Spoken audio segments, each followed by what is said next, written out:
Hey everyone, it's Ivonne Emilia Lizondo again. So today I'm going to teach you how to make your own witch's protection jar or protection jar. So why would you want to take the time to make a witch's protection jar? Well, first of all, it doesn't just pertain to witches, okay? It's a protection jar. So whether you consider yourself a witch or not, it doesn't really matter. The idea is that it's a jar that we infuse and put things into, for lack of a better term, and I'll get to what those things are in just a bit, that are symbolic of protection, right? And what you do with this jar is that you place it in your home, and essentially what you're doing is that you are setting the intention for your home to be protected. Now, keep in mind that we go outside of our homes for the most part, except for quarantine, we've kind of been in the home. But under normal situations, we go out and about and we deal with a lot of different people throughout our day. And throughout the process of connecting with people, okay, and just by being around them, uh, there's some intentions and some energy that we may pick up and that we may incidentally bring home with us. Or there may be the case where you have someone that's intentionally sending you negative energy. Some people may call it a curse, okay, which is a really loaded word. But somebody may be jealous of you, or somebody may not like that promotion that you got and is, sending you some bad juju. So, anyways, it's a good practice to have a witch's protection jar in your home because you're setting the intention for your home to be protected once you come into the home. So let me show you very quickly how we're going to do that. What you will need is a small jar like this one, okay? Um, and before I get started, let me just express the items that we're going to use here are all symbolic of protection, as I mentioned earlier. So when you're working with magic or holistic energy, you're doing holistic energy work, there's a part of that that's called sympathetic, right? And so what that means is that the items that you are working with are symbolic of the intention or the idea or the concept that you're trying to work with. So in this case, our objects are going to be really highly attuned to protection, right? And so as we go along, you'll notice it's all about protection in this protection jar. Okay, so again, you'll need a jar about this big. It could be a bigger jar, it could be a mason jar, it could be anything that make sure it has a lid on it. It's not going to open up. The idea is to keep that energy infused in the jar. So I have a really larger one by my front door, and I can tell you why that's important in just a little bit. But anyhow, so you want a jar this big. And then what we want to do is put protective herbs and items in there, right? So salt is grounding, but it's also protective. If you've seen one of my previous videos, I talked about salt and how to create a salt bowl. Well, one of the things that salt does is that it's a protection. It's a barrier developing intention. We're also going to work with lavender. Now, lavender is not necessarily a highly protective herb, but it is a harmonizing herb.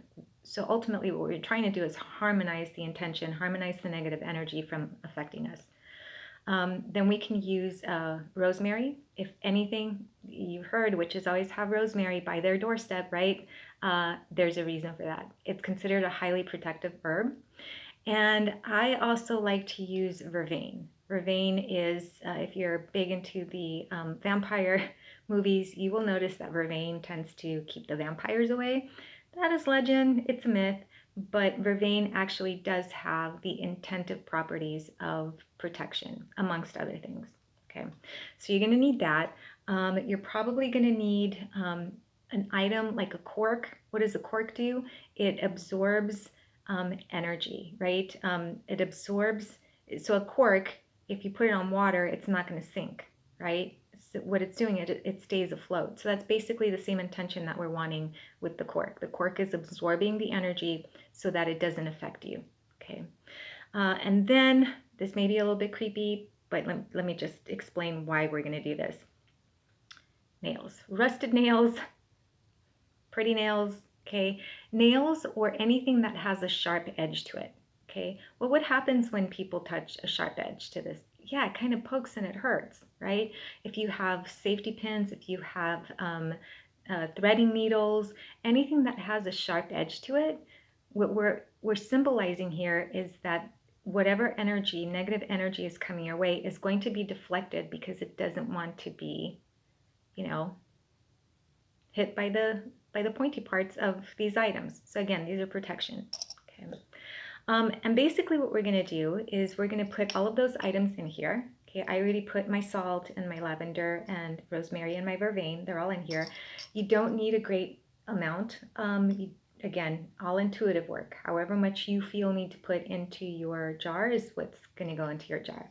And then what you want to do is you want to put the cork in, okay, because it's representing, again, the energy soaking up.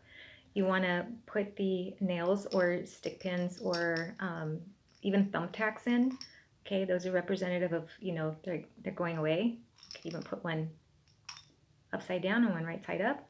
And then what I'm going to add to that is we're going to take some red string. Now, in quite a few spiritual practices, red represents protection. Okay, and so if we are using, have seen some people that wear the, you know, the red, the Kabbalah wears the red, and other practices also wear the red for protection. So we're going to go ahead and add that into our jar. Again, it's symbolic of protection.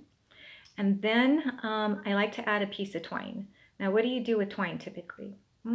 The idea is to wrap things up, right? So symbolically what you're doing is you're saying that you're going to take the energy, that negative energy that's coming your way, and you're going to wind it up. You're going to twine it up. You're going to, you know, lasso it, so to speak.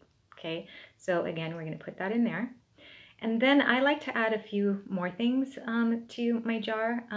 First, I like to use runes. If you haven't worked with runes before, they are amazing. If you read Shadowhunters, the book, they use a lot of rune work. But anyways, runes are really protective. Again, they're symbolic, right? So we're going to put those in there.